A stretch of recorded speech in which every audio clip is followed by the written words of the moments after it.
এটা গেলে আপনি পুরো টার্জানারি পেয়ে যাবেন, কেউ দেখে না। আমার কাছে সেটা ছিল, এটা কি দেখলাম বিশাল বিশাল, মানে আমি তো প্রথম দেখছি, তার আগে তো অ্যানিমেশন দেখেছি, অ্যানিমেশনও তাও তখন লিমিটেড সোর্স, বাট স্টিল দেখছি। তো ঘাটা শুরু করলাম, যেটাকে বলে যে মাটি খোঁড় আমার দরকার, এবং আমি বুঝতে পারছি যে আমার পক্ষে কোথাও শেখা সম্ভব না। আমি সেই সময় দুটো নাম বলতে পারি আপনাকে, একটা ছিল Padmalaya, heart institute of animation, Hyderabad. হার্টের আমি এন্ট্রেন্স টেস্টও পাস করলাম, but it was very costly. সে সময় মনে হয় আমার টোটাল কোর্স ফিস কত 40,000 মতো ছিল, সেমিস্টার 10,000 টাকা দিতে হবে। It's not possible. আমার বাড়ির পক্ষে বা আমার বাবার পক্ষে কোনো কমপ্লেন নেই, নট পসিবল। মাঝখানে একটা হিরি কুটেছে হোটেল ম্যানেজমেন্ট পড়ে, সেটারও পরীক্ষা বসেছিলাম, বাট সেটাতে আমি আর মানে বুঝলাম যে আমার দ্বারা হোটেল নিজেকেই ম্যানেজ করতে পারছি না, হোটেল তো দূরস্থ, শুধু শুধু আর পয়সা নষ্ট করে লাভ নেই। তো সেটা দেখেও আমি ক্রমশ নিজেকে ওটাও হবে না আমার দ্বারা।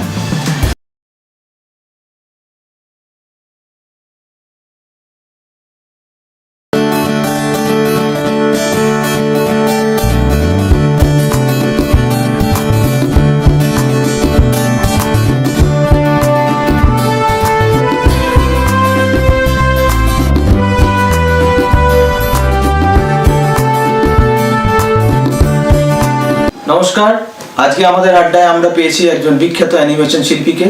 ওনার কাছ থেকে আমরা অ্যানিমেশন জগতের বিভিন্ন বিষয়, অ্যানিমেশনের অতীত, বর্তমান এবং ভবিষ্যৎ নিয়ে আলোচনা করব। ওনার নাম হলো দেবাংশু চ্যাটার্জি। নমস্কার। আমি অ্যানিমেশন জগতে একজন বিখ্যাত মানুষ, তো আপনার শৈশব সম্বন্ধে আপনি দু চার কথা বলুন। ধন্যবাদ সুকুমার। নমস্কার। প্রথমেই বলি, আমার যে ইন্ট্রোডাকশনটা আপনারা দিলেন, আমি তার সঙ্গে কিঞ্চিত একমত নই। আমি বিখ্যাতও নই, কুখ্যাত হয়তো নই, কিন্তু বিখ্যাত নই এই ব্যাপারে আমি একদম 100% একমত আপনার সাথে, মানে একদম 100% নিশ্চিত। কারণ আমি সেরকম ভাবে বিখ্যাত তারা যারা এমন কিছু করে যাতে সমাজের উপরে তার কিছু ইম্প্যাক্ট পড়ে, বা এমন কিছু একটা করে যাতে আরো 2-3টে মানুষকে তারা পরিবর্তন হতে পারে। আমার মনে হয় না আমি সেরকম এখন অব্দি কিছু করেছি। হ্যাঁ, চেষ্টাটা রাখি। তাই বিখ্যাত আমি একদমই নই, এটা আমি আমাদের দর্শকদের জন্য বলতে চাই। আমি একজন অ্যানিমেটর, অ্যানিমেশন শিল্পী, অ্যানিমেশন স্টুডেন্ট, এবং কিঞ্চিত চেষ্টা করি অ্যানিমেশন শিক্ষকতা করার। এবং এইটাই আমি আপনাদের বলতে চাই আমার পরিচয় হিসাবে, আর আলাদা করে কিছু বলার নেই। তো আপনার বেড়ে ওঠার সম্বন্ধে শুরু থেকে একটু কিরকম, কোথায় পড়তেন? একদমই নিম্ন মধ্যবিত্ত ঘরের বড় হওয়া মানুষ আমি। বাবা চাকরি করতেন, বাড়ি, আমি জয়েন্ট ফ্যামিলিতেই বড় হয়েছি। সেখানে বাবা, কাকা, পিসি এরা সবার মধ্যেই ছিল, দাদু ঠাকুমা এদের মধ্যেই বড় হওয়া আমার। বাড়িতে একটা কালচার ছিল, একটা হাওয়া ছিল, যেখানে ছবি আঁকা, নাটক, গান। আমার মা খুব ভালো গান গাইতেন, এখনো গান বাজনা নিয়ে রয়েছে। আমার বাবা, আমি মনে করি উনি একটা সময় অব্দি আমার বাবার সাথে হয়তো একটা মানে মানসিকভাবে একটা ছিল যে আমার বাবা কেন পেশাদার অভিনেতা হলেন না। কারণ আমার বাবা একটা সময় পর্যন্ত স্টেজ থিয়েটারের উনি দীর্ঘদিন কাজ করেছেন, দীর্ঘদিন, এবং আমি ওনার বাবার অভিনয়ও দেখেছি সামনে থেকে বসে। এবং আমার ঠাকুরদা একজন সেলফ টট আর্টিস্ট ছিলেন। উনি নিজে খুব ছোটবেলা থেকেই উনি এমন একটা পরিবেশে উনি বড় হয়েছিলেন যেখানে ছবি আঁকাটা খুব সহজে ওনার মধ্যে এসেছিল। অত্যন্ত একজন চারুকলা শিল্পী হিসেবে উনি অত্যন্ত মানে দক্ষ ছিলেন, হাতের কাজ, সেলাইয়ের কাজ, বিভিন্ন রকম ভাবে। এবং সেই থেকে আমার কাকা, এক কাকা, ছোট কাকা, তারা গত হয়েছেন, সবাই কেউই এখন আর নেই। তিনিও আর্ট কলেজে পড়ালেন। বাট আমি বলতে পারেন ওই বলে না মানে একটু বেড়া ভাঙা বেরিয়ে আসলো, প্রথা ভাঙা, বেড়া ভাঙা দুটোই বলবো। কারণ এই যাদের কথা বললাম, শিল্প তাদের কারোর পেশা ছিল না। এবং শিল্প যে পেশা হতে পারে এটা আমাদের বাড়িতে ইট ওয়াজ এন ইম্পসিবল থিঙ্কিং, মানে এই ভাবনাটাই কখনো তৈরি হয়নি, কখনোই তৈরি হয়নি। এবার সমস্যাটা কোথায় হলো? সমস্যাটা হলো জন্মে তো গেলাম এরকম একটা পরিবারে, যে পরিবারে জেনেটিক্যাল ডিফেক্টস প্রচুর, সেখানে শিল্প তাদের মধ্যে রয়েছে। এবং ডেফিনেটলি আমি যখন জন্মালাম তখন আমার ভেতরেও সেই ডিফেক্টস এবং এফেক্টস গুলো চলে এলো। কিন্তু যখন বড় হচ্ছি, যখন ভাবনা তৈরি হচ্ছে, তখন সবচেয়ে বড় সংঘাত লাগলো হচ্ছে এই ভাবনাটার সাথে। কারণ এরা সবাই তাদের মানে জীবনযাপন করেছেন চাকরি করে, সবাই কৃতি, রীতিমতো তাদের জায়গাতে কৃতি।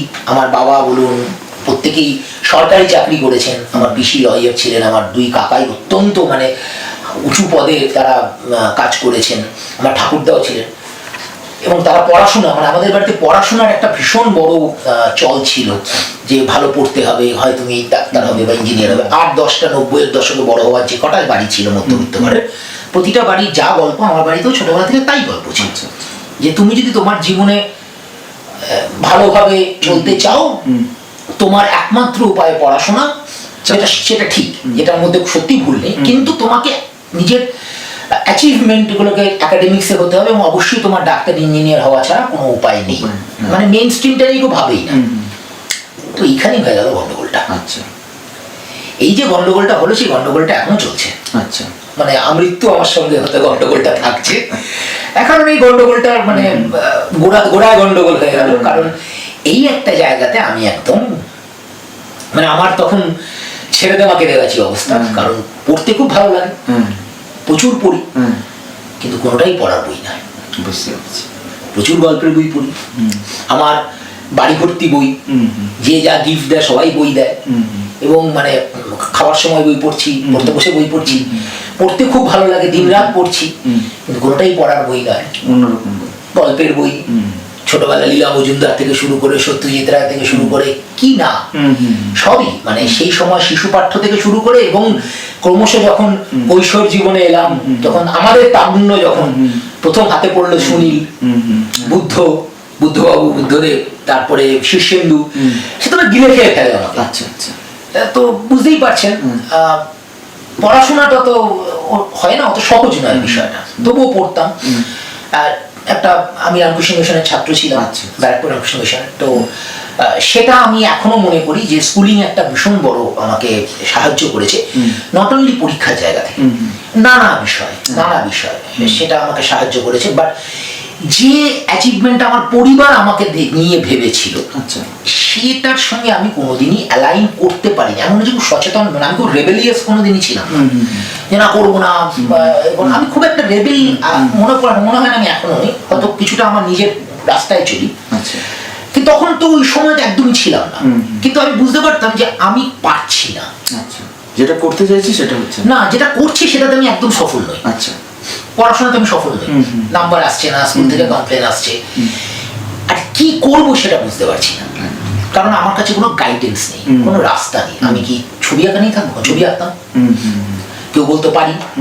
আর সমস্যাটা হচ্ছে আমার আশেপাশে আমাকে দেখিয়ে দেওয়ার কোনো লোক। আচ্ছা, আমি মানে এটাই আমার কাছে সবচেয়ে বড় আইরনি, যে আমি যে বাড়িতে জন্মেছি সে বাড়িতে আমার ঠাকুরদা খুব ভালো ছবি আঁকেন, আমার কাকু খুব ভালো ছবি আঁকেন, কিন্তু আমাকে দেখিয়ে দেওয়ার কেউ নেই।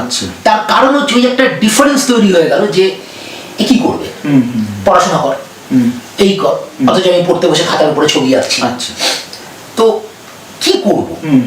কবিতা বলতে খুব ভালো হতো, আবৃত্তি করতাম, কিছুদিন শিখেও ছিলাম, মিউজিক পছন্দ হতো, কিন্তু কি করব এক্স্যাক্টলি, মানে আমাকে ওই গাইড ফোর্সটা নেই। এবং তখনও যে নেই না, মানে আমি একটুখানি মানে কি করব, পাজল বলবো বলুন, বা ছন্ন ছাড়া, মানে এটা এরকম চলছে চলুন। তো স্কুলিং শেষ হলো, যথারীতি ইঞ্জিনিয়ারিং ডাক্তার তো আমার দ্বারা হলো না, কারণ হ্যাঁ আমার বাবার তরফ থেকে, আমার পরিবারের তরফ থেকে, সেটা নিয়ে হয়তো মাঝে মাঝে এখন আমার খারাপই লাগে, আমি যেহেতু আমি নিজে এখন একজন বাবা, যে কিন্তু হয়তো দৃষ্টিভঙ্গিটা আমি অন্যরকম রাখি আমার সন্তানের প্রতি। বাট তখন একটা এই ছিল যে সবাই চাইছে, আমি পারছি না, কিছুটা হীনমন্যতায় ভুগতাম। 90-এর দশকে যেটা সবচেয়ে বড় সুবিধা ছিল আমাদের বেড়ে ওঠার সময়, হয়তো ছিল এই শব্দটা, যেটা এখন খুব ভীষণ ভাবে, সেটা হচ্ছে ডিপ্রেশন।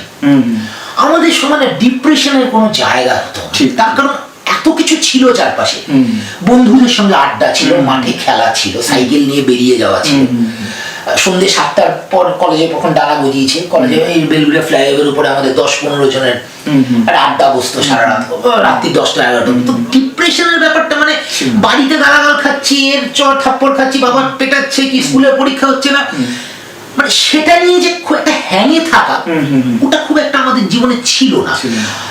ভালো না খারাপ জানি না, ছিল না, এটা আমি বুঝতে পারি। তাই ব্যাপারটা না খুব একটা ছন্ন ছাড়া বিষয় ছিল, যে আমি কি করব। হচ্ছে না। বাবা প্রচুর চেষ্টা করলেন পড়াশোনা করাতে, করলামও। ইঞ্জিনিয়ারিং পড়ার পরীক্ষা দেওয়ার জয়েন্টে নাম আমার কালকেই কথা প্রসঙ্গে বলছিলাম যে আমি জয়েন্ট এন্ট্রেন্স আমার টিটাগড়ের কাছে একটা স্কুলে পড়েছিলাম। তো আমি সেখানে আমার বাবা আমাকে নিয়ে গেছে, বাবা বাইরে বসে আছে যদি পালিয়ে, তো পরীক্ষা দিতে গেছি। কিছুক্ষণ পরে বুঝতে পারছি এই পাহাড় আমার পক্ষে টপকানো সম্ভব না। তো আমি কি করবো, পেছনে একটা পাতায় বসে বসে পেন দিয়ে একটা ছবি আঁকা শুরু করবো। যে প্রফেসর ছিলেন ওখানে, যিনি গার্ড দিচ্ছেন, এসে বললেন যে কি করছিস, তাকিয়েছে ওনার দিকে। তো তুই কিন্তু ভুল জায়গায় এসেছিস। স্যার আমি জানি আমি ভুল জায়গায় এসেছি, কিছু করার নেই।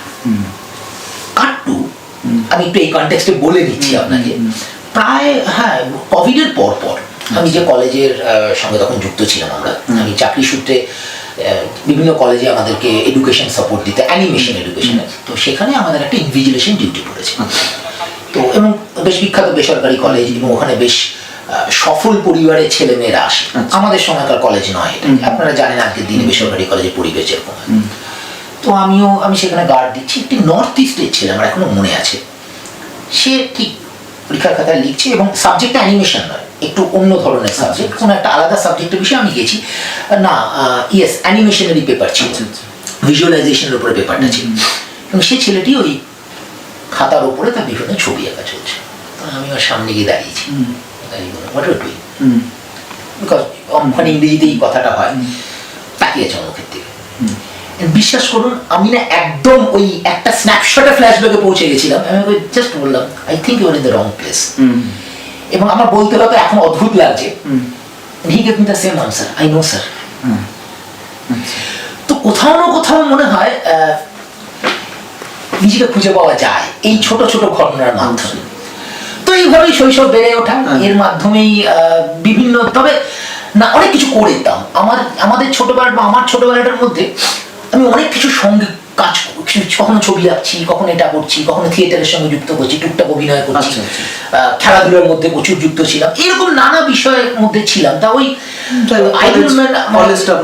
কলেজ, বঙ্গবাসী কলেজ, সেটাও মানে গ্রাজুয়েশন, নর্মাল গ্রাজুয়েশন ছাড়া উপায় নেই। শুরু করেছিলাম কেমিস্ট্রি অনার্স দিয়ে, এটুকু বলে রাখা ভালো, লোকজন শুনে একটু ভাববে যে, কিন্তু তারপরেই কাট্টু আসল যেটা বললাম যেটা আমার দ্বারা হলো না। তো এবং বেশ কিছু শিক্ষক পেয়েছিলাম সে সময়, যারা আমাকে ভীষণভাবে আমাকে গাইড করেছিলেন। আমি যে স্কুলে পড়তাম, সেই স্কুলের একজন শিক্ষক ছিলেন অমরবাবু, নেই তার পৃথিবীতে কেউ। এবং ধন্যবাদ আপনাকে এবং আপনার চ্যানেলকে যে আপনি আমার মতো একজন নোবডি কে এই সুযোগটা দিয়েছেন, যেন আমি এদের সম্বন্ধে বলতে পারি, যারা আজকে আমার এই পুরো জার্নিতে কোথাও না কোথাও কিছু না কিছু জল ঢেলে গেছে। সেই শিক্ষক আমার স্কুলের হেডমাস্টার মশাই, যিনি আমাকে বলেছিলেন কোনটা তোর দ্বারা হবে, কোনটা তোর দ্বারা হবে না, এবং অত্যন্ত ভালোভাবে, মানে সমালোচনা হিসাবে নয়। তো গ্র্যাজুয়েশন নিয়ে পড়লাম, বায়োসায়েন্স নিয়ে পড়লাম, সেটা কমপ্লিট করলাম। তারপরে তো কিছু একটা করতে হবে। আমার স্কুল বা আমার ব্যাচের মধ্যে 100-র মধ্যে বলতে পারেন 95% সবাই অত্যন্ত সফল, এবং তাদের একটা প্রাইমারি ফিল্ড ছিল হচ্ছে সে সময় যখন আমরা বড় কলেজ পাস করেছি মাত্র, সেটা হচ্ছে সেলস লাইন বা মেডিসিনাল লাইন, যেটাকে আমরা বলে থাকি ইংরেজি শব্দ মেডিকেল রিপ্রেজেন্টেটিভ। আমি সরি, আমি এর বাংলা শব্দটা জানি না। তো তারা সবাই, এবং অত্যন্ত ভালো, তারা সে সময় পয়সা রোজগার করছে বা তারা একটা ভালো চাকরি পেয়েছে। আমি কিছুই করছি, মানে যাকে বলে ঠাঠা বেকার। বাবা তখনও চাকরি করছেন। ওই সময়টা ইয়েস কিছুটা হলো হীনমন্যতায় ভুগছি, কি করব জানি না। খেলাধুলার সঙ্গে যুক্ত আছি বিভিন্ন, সেটা নিয়ে আমরা পরে আলোচনা করবো। আদার্স লাইনে কাজ, ছবি আঁকছি, এই করছি, মানে কোনো উপায় নেই কি কোন দিকে যাব। আর সত্যি কথা বলতে গেছি, অর্থনৈতিক সেই জোরটা ছিল না আমাদের বাড়িতে বা আমার কাছে, যেটাতে আমি কোনো একটা ভালো কোর্স করব, যেটা আজকের সময় দাঁড়িয়ে বিভিন্ন বেসরকারি ইনস্টিটিউটে বিভিন্ন জায়গায় বিভিন্ন কোর্স করা যায়। এবং ওই বললাম কোনো গাইড ফোর্স নেই যে এটা কর, কারণ আমি জানি আমার পারিপার্শ্বিক, আমার বড় হয়ে ওঠার মধ্যে আমার মা ছাড়া হয়তো বাকি সবাই ধরে নিয়েছিল ইনি গন কেস।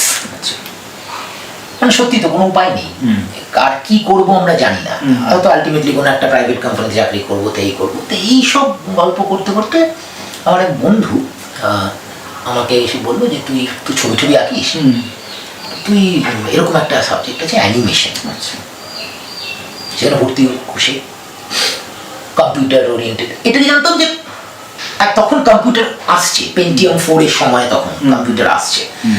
আমার আরেক বন্ধু তখন পাড়াতে থাকতেন, সে এরকম একটা সেলসের জব করে একটা কোম্পানিতে। তো যাই হোক, মানে শর্ট যদি বলি, নাহলে আপনাদের অনেক সময় চলে যাবে। এটা মোটামুটি 1990 সালের ওই রকম আমি তখন কম্পিউটার আসছে। হ্যাঁ ওই সময়টা মানে 2000 এর কথা বলছি। আমি তখন গ্র্যাজুয়েশন কমপ্লিট করেছি মাত্র, করে আমি তখন পিসি, বাড়িতে পিসি যে পেন্টিয়াম 4 কিনতে, তখন ওই প্রসেসরটা আমার এখন, মানে আমার প্রথম কম্পিউটার ছিল P4 পেন্টিয়াম 4 কম্পিউটার। আমার বাবা পিএফ এর টাকা ভেঙে কিনে দিয়েছিল। তো এরকমই একটি মাল্টিমিডিয়ার জায়গাতে পড়াশোনার জন্য গেলাম। সেইখানে গিয়ে বিভিন্ন সফটওয়্যার হচ্ছে, সবকিছু হচ্ছে। তখন এই ম্যাক বা মানে আমি কোনো ব্যক্তিগত কোনো প্রতিষ্ঠানের হয়তো সেটাকে আপনারা করবেন না, সেইখানে আমার এক বন্ধু ওখানে পড়তো। সে আমাকে এসে বললো যে একটা জায়গায় যাবি আমার সাথে, যাও। তখন ওই ফ্ল্যাশে অ্যানিমেশন করছি, বা আমি জানি না এই সফটওয়্যারের নাম বা এগুলো বলাটা ঠিক হবে কিনা, সো বেটার আপনারা পরে সেটাকে আপনাদের মতো করে এডিট করে দেবেন। তো গেলাম তখন কলকাতাতে প্রথম একটি বেসরকারি সংস্থান অ্যানিমেশনের একটি কলেজ ওপেন করেছে। অবশ্যই আমার ধরা ছোঁয়ার বাইরে, তার কোর্স ছিল আমার পক্ষে দেওয়া সম্ভব না, বাট সেইখানে এক ভদ্রলোক এসেছিল ডেনিস ডেকান বলে। আমি সামহাও ওই ভদ্রলোকের কাছে প্রথম দেখলাম, উনি একটা সেমিনার টাইপের নিয়েছিলেন। আমার এই বন্ধুটি আমাকে অ্যানিমেশনটা কি, ওখানে একটা লাইট বক্স বলে ব্যাপার থাকে। তখন তো 3D তো কোনো প্রশ্নই আসে না, এরা লাইট বক্সের উপরে ফ্লিপ করে করে ড্রয়িং করে করে কাজ করছে। এটা তো বেশ একটা বেড়ে নতুন ব্যাপার। এ লাফাচ্ছে, ওটা লাফাচ্ছে, হাত ঘুরিয়ে দিচ্ছে, ছবি আঁকছে, ছবিটা 3-4 শুট করে ক্যামেরায় দেখিয়ে দিল। আমাকে মানে ইনস্ট্যান্ট একটা ধাক্কা দিল। ধাক্কা মানে আমরা যেটা ব্যাপারটা ডিফারেন্ট। মানে আপনি আগে ফ্ল্যাশ অ্যানিমেশন করেছেন? তখন ফ্ল্যাশ অ্যানিমেশন শুরু করেছি, মানে অ্যানিমেশন বিষয়টার সঙ্গে এইটা ওইটা আলাদা। ওখানে আমরা একটা গোল বানিয়ে ওখান থেকে নিচে এরকম টানছি, ঘুরিয়ে ঘুরিয়ে যাচ্ছে, পেছনের কালারটা চেঞ্জ হচ্ছে। There was no animator that time যা আমাকে অ্যানিমেশনটা শেখাবে। হয়তো ছিল, আমি তাদের সঙ্গে পাইনি। তো দেখলাম ওখানে, দেখে যথারীতি বাড়িতে এলাম। বাড়িতে এসে প্রথম যেটা করলাম, যেটা আমার ছিল, হয়তো এখন ওটা ভেঙেই খাচ্ছি, যেটা হচ্ছে আমার একটা অবজারভেশন ক্ষমতা ছিল। আমি দেখতাম, খুব দেখতাম, শুনতাম, যেটা রেকর্ড করার করতাম। বাড়িতে যে প্রথমে কি করলাম আমার এখনো মনে আছে। প্রথম অ্যানিমেশন শুরু যদি বলেন, সেটা হচ্ছে একদিন বাড়িতে বসে বকাও খেয়েছিলাম। বাড়িতে আমার একটা কাঠের টুল ছিল, টুলটাকে উল্টো করলাম, মানে উপরটা নিচে, নিচেরটা উপরে, 4টে পায়ে উপরে গেল। সেই সময় ফ্রিজ আর ডিপ ফ্রিজের মাঝখানে একটা কাঁচ থাকতো, মোটা কাঁচ, বুঝতে পারছেন? সেই কাঁচটাকে বার করলাম, মানে রাতে, মানে চুপি চুপি বার করলাম, বার করে ওখানে রাখলাম। রেখে বাড়িতে টেবিল ল্যাম্প ছিল, সেই টেবিল ল্যাম্পটাকে লাইটটা জ্বালিয়ে নিচে মারলাম। লাইট বক্স তৈরি ওটাই ছিল। ওটা যে লাইট বক্স সেটা পরে, মানে তারপরে আমি ব্যাপারটা নিয়ে বুঝতে পেরেছি কিছুদিন পরে যে ওটা, কিন্তু দেখলাম আমার পারপাসটা সার্ভ হচ্ছে। এবার একটা কাগজ রাখলাম, কাগজ রেখে দেখলাম যে একটা কিছুটা বানালাম, ড্রয়িং গোল বানালাম, এই বানালাম। তারপরে কাগজ রাখলাম, রেখে দেখলাম হচ্ছে, দিব্য হচ্ছে। তাহলে কি করা যায়? এবার সবই তো বুঝতে পারছি, কিন্তু আমি বুঝতে পারছি 3-4টে কাগজ রাখার পরে না আমি দেখতে পাচ্ছি না, কারণ 3-4টে কাগজই হয়ে যাচ্ছে। তখন কি জানতাম যে কাগজের কোয়ালিটি ডিফারেন্ট হয়, পেগ বার কাকে বলে, পিথিং কাকে বলে, কিছুই তো তখন তো আমাদের কাছে এগুলো হিব্রু ল্যাটিন। কি করা যায় তখন মাথায় এলো যে ভূগোলের সময় ট্রেসিং পেপার ইউজ করি। ট্রেসিং পেপার বলে একটা পেপার পাওয়া যায়, এখন বাটার পেপার বলে মনে হয়। তো আমাদের পাড়ার মুখে যে বইয়ের দোকান আছে, এখনো সেই বই দোকানটি আছে, ওখানে গিয়ে বেশ কিছু ট্রেসিং পেপার কিনলাম। এবং ট্রেসিং পেপারের মজাটা হচ্ছে ওরা একটা বড় দিত, এবার ওগুলোকে ছোট ছোট করে কাটা শুরু করলাম। ড্রেসিং পেপার কেটে মোটামুটি এরকম সাইজের একটা স্কোয়ার বানিয়ে সবার আগে যেটা করলাম, প্রথমে পিন স্টেপল করলাম সব কটাকে, ধরুন একসাথে 8টা-10টা স্টেপল করলাম করে। Now I started drawing. আমার কাছে কিন্তু তখন কোনো আর কিছু ভিশন নেই, এটাকে অ্যানিমেশন বলে এটা আমি বুঝতে পারছি, কিন্তু আমার কথা হচ্ছে আমি যে ড্রয়িং এটা বানাচ্ছি সেটাকে নাড়াতে হবে। যেটা আমি দেখেছিলাম উইচ ইজ কল্ড ফ্লিপ বুক, আমার কাছে ওটাই হচ্ছে একদিন আমাকে ফ্লিপ বুক বানাতে হবে। এবং বানিয়ে দেখলাম ফ্লিপ বুকটা টাক করে 4টে পাতা হয়ে গেল, ওয়ার্কিং। এই যে ওয়ার্কিং হলো, আমার মাথার ভেতরে একটা ভাইরাল ইনফেকশন হয়ে গেল। এই ঘটনাটা যে দেখলাম, যেটা করতে পারলাম, একটা এরকম দুর্ঘটনা ঘটে গেল, মাথার ভেতরে একটা ভাইরাল ইনফেকশন। এই ইনফেকশনটা সেই যে শুরু হলো, আমি খুব লাকি যে আমি তারপরে আমার জীবন যেভাবে যে খাতে ভালো মন্দ খারাপ অত্যন্ত ভালো মিলিয়ে ইনফেকশনটা বেড়েছে। কোথাও আমাকে কেউ এমন কিছু ওষুধ দেওয়ার চেষ্টা করে ইনফেকশনটা কমে যায়। এবং তারপরে পড়াশোনা করা শুরু করলাম, এবং তখন আমি ওই একটা জায়গায় ফ্ল্যাশ শিখছি এবং শিখতে সেটাও বুঝতে পারছি যে আমি যেটা পড়তে যাচ্ছি এখানে আমাকে কেউ শেখাতে পারছে না, নট পসিবল। আমার এই বন্ধুটির সঙ্গে যোগাযোগ হয়েছে, সে অ্যানিমেশনের ওই ক্যারেক্টার বানানো শুরু করেছি, ট্রেসিং করা শুরু, মানে নানা পদ্ধতিতে আমি যেটা চাইছি সেটাকে খুঁজে পাওয়া। ইন্টারনেট ডেফিনেটলি তখন আমাদের কাছে অত অ্যাক্সেসেবল নয়। সাইবার ক্যাফেতে গিয়ে আমাকে ইন্টারনেট ব্যবস্থা করতে হচ্ছে, তখন সব নানা রকম, তখন তো ইন্টারনেটে কিছু নেই বলতে গেলে।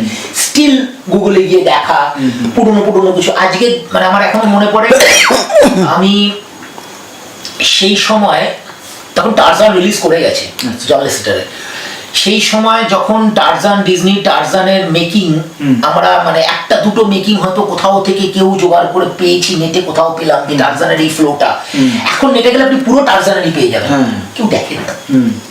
আমার কাছে সেটা ছিল, এটা কি দেখলাম বিশাল, মানে আমি তো প্রথম দেখছি, তার আগে তো অ্যানিমেশন দেখেছি, অ্যানিমেশনও তাও তখন লিমিটেড সোর্স, বাট স্টিল দেখছি। তো ঘাটা শুরু করলাম, মানে যেটাকে বলে যে মাটি খোঁড় আমার দরকার, এবং আমি বুঝতে পারছি যে আমার পক্ষে কোথাও শেখা সম্ভব না। আমি সেই সময় দুটো নাম বলতে পারি আপনাকে, একটা ছিল Padmalaya, heart institute of animation, Hyderabad. হার্টের আমি এন্ট্রেন্স টেস্টও পাস করলাম, but it was very costly. সে সময় মনে হয় আমার টোটাল কোর্স ফিস কত 40,000 মতো ছিল, সেমিস্টার 10,000 টাকা দিতে হবে। It's not possible.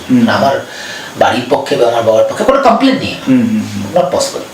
মাঝখানে একটা হিড়িক উঠেছিল হোটেল ম্যানেজমেন্ট পড়ি, সেটারও পরীক্ষা বসেছিলাম, বাট সেটাতে আমি আর মানে বুঝলাম যে আমার দ্বারা হোটেল নিজেকেই ম্যানেজ করতে পারছি না, হোটেল তো দূরস্থ, শুধু আর পয়সা নষ্ট করে লাভ নেই।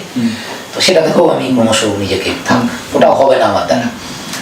যাই হোক, এইসব গন্ডগোলের সময় পেরিয়ে এসে আর কি, এগুলো ভালো সময়, গন্ডগোলের সময় বলাটা ভুল, মানে আমার বাড়ির জন্য আশেপাশের জন্য যে এর দ্বারা তো কিছু হলো না।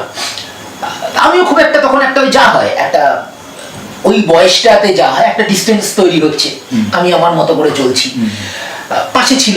এবং আমার বাড়ি থেকে বা আমার সেই সময় আমার বাবা মার তরফ থেকে যে সাপোর্টটা আমি পেয়েছি, সেটা একটাই সাপোর্ট, যেটা আমি সবসময় বলি, এটা সবচেয়ে বড় সাপোর্ট, সেটা হচ্ছে তারা কখনো বাধা দেয়নি আমাকে।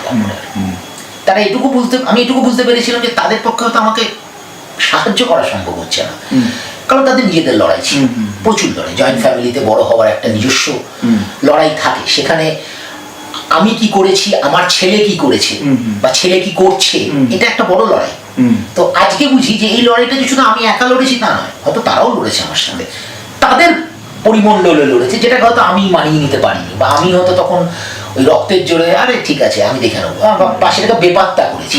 কিন্তু এটাও ঠিক, তারা কখনো আমাকে বাধা দেয়, বলে না এটা তুই করতে পারবি না, কারণ তারা বুঝতে পারছে যে আমার বাধা দিয়ে তাদের জায়গাটাতে আমি নিজেকে দাঁড় করাতে পারছি না, তার থেকে ছেড়ে। হ্যাঁ, মানে আমি বাইরে ঘুরে বেড়াতাম না, আমি আমার মানে কোথায় যাবো, পেটের বাড়িতে আমাকে ফিরতেই হবে। এবং সেটা আমি এখনো, মানে আমি খুব একটা বহির্মুখী মানুষ নয়, ভীষণ অন্তর্মুখী মানুষ। তো এই কাজ করতে করতে ওই ড্রয়িংটার সঙ্গে নিজেকে ওই কন্টিনিউয়াসলি, তারপরে জানতে পারলাম যে ফ্রেম পার সেকেন্ড একটা বড় বিষয়।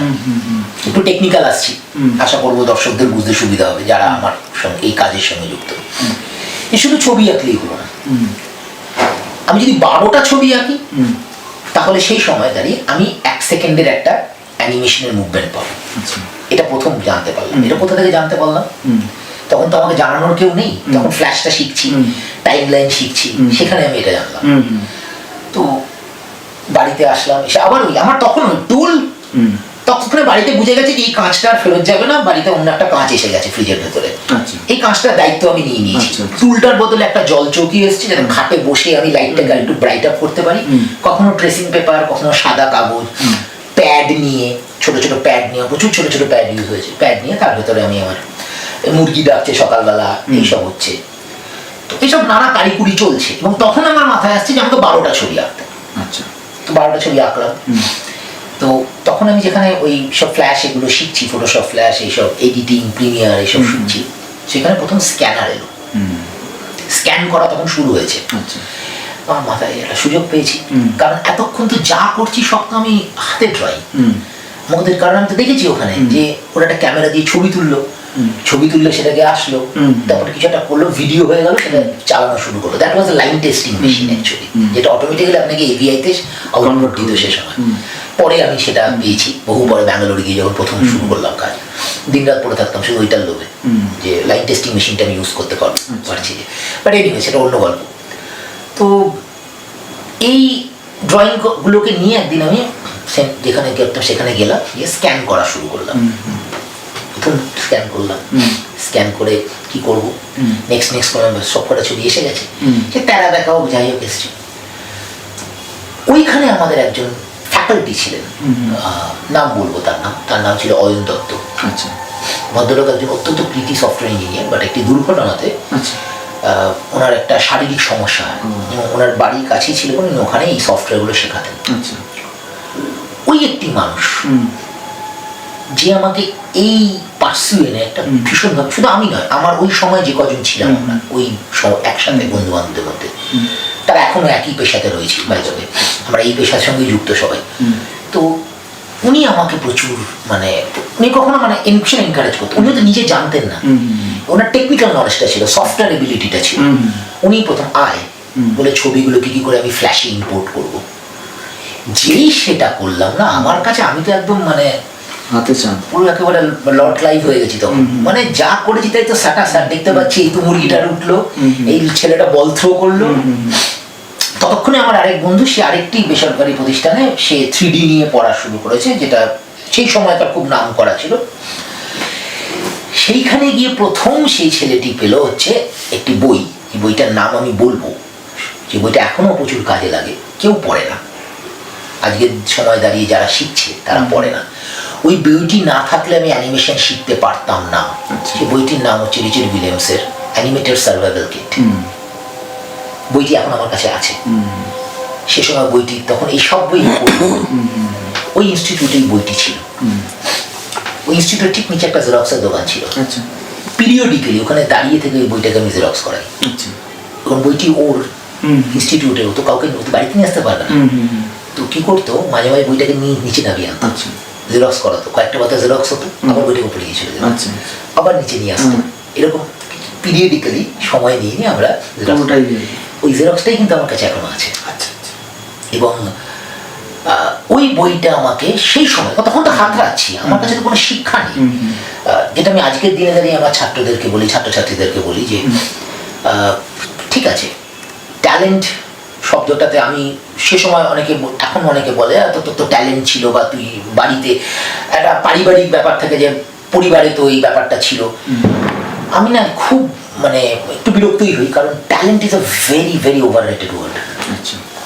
কোথাও না কোথাও গিয়ে না, যদি আপনি দেখিয়ে দেওয়ার বা একটা প্রথাগত যদি একটা শিক্ষা না থাকে, আপনার অনেক সময় যায়। সবাই তো সেই ভাগ্যটা নিয়ে আসে না যে একটা, বা সবাই সেই ট্যালেন্টটাও নিয়ে আসে না যেটা দারুণ কিছু করে ফেললাম। প্রয়োজন হয় গাইড ফোর্সের প্রয়োজন হয়, শিক্ষকের মেন্টারের প্রয়োজন হয়, ঠিক রাস্তাটা প্রয়োজন হয়। পুরোটাই যদি একমাত্র ট্রায়াল অ্যান্ড এরার করে হয়, তাহলে কিন্তু অনেক সময় যায়। আমি আজকে দাঁড়িয়ে এটা ফিল করি, এবং আমি আমার ছাত্রছাত্রীদের যারা খুব কৃতি হয়েছে তাদেরকে চেষ্টা করছি যখন আমি পড়ানো শুরু করেছি, যাতে তাদের ওই সময়টা আমি বাঁচাতে পারি। হয়তো আমি যেটা শেখাচ্ছি বা যেটা শেখাবো, আমার থেকেও ভালো কেউ সেটা শেখাবে, আমার থেকেও হয়তো ভালো কেউ অনেক কিছু তাকে শেখাবে। আমি যখন তাকে শেখাবো, আমি যেন ঠিকটা শেখাই, যেটুকু শেখাবো, যেটুকু আমার এবিলিটির মধ্যে থাকবে সেটুকু যেন ঠিক শেখাই। বাকিটা আমি যেন অসৎ হয়ে বা ভান না করি শেখানোর, যেন আমি বলি যে না আমি পারবো না বা আমি জানি না এটা। কারণ আজকের সময় দাঁড়িয়ে একজন শিক্ষকের সবচেয়ে বড় দায়িত্ব এটা বলা বা স্বীকার করা, সে কি জানে না, তবেই সে একজন শিক্ষক হতে পারবে, তবেই সে তার ছাত্রছাত্রীদের ঠিক বোঝাতে পারবে। কারণ ওইটুকুই তো সময়। কারণ আমি তো, আপনি যদি আমার শিক্ষক হন, আপনি আমাকে সব শেখাতে পারবেন না, আমাকে শিক্ষক বদলাতে হবে। আপনার কাছ থেকে আমি আমার রাস্তাতে আপনি একটা সময় আমাকে শেখালেন, তারপরে আমি এগিয়ে যাব, অন্য জায়গায় যাব, সেখানে আমাকে আরেকজন কেউ শেখাবে। এই শিক্ষাটার দাম আমি সেখানে পাবো। এখানে যদি আমি ঠিক না শিখি, পুরো না শিখি, ভালো না শিখি, ওইখানেও আমি আটকে যাবো, এবং তখন আমি কিন্তু পেছন ঘুরে বলবো এই লোকটা আমাকে ঠকিয়েছে। তো ওই ওই জায়গাটাতে গিয়ে আমি আমার ওই আমি যে অয়ন স্যারের কথা বললাম, উনি আমাকে ভীষণ সাহায্য করেছিলেন।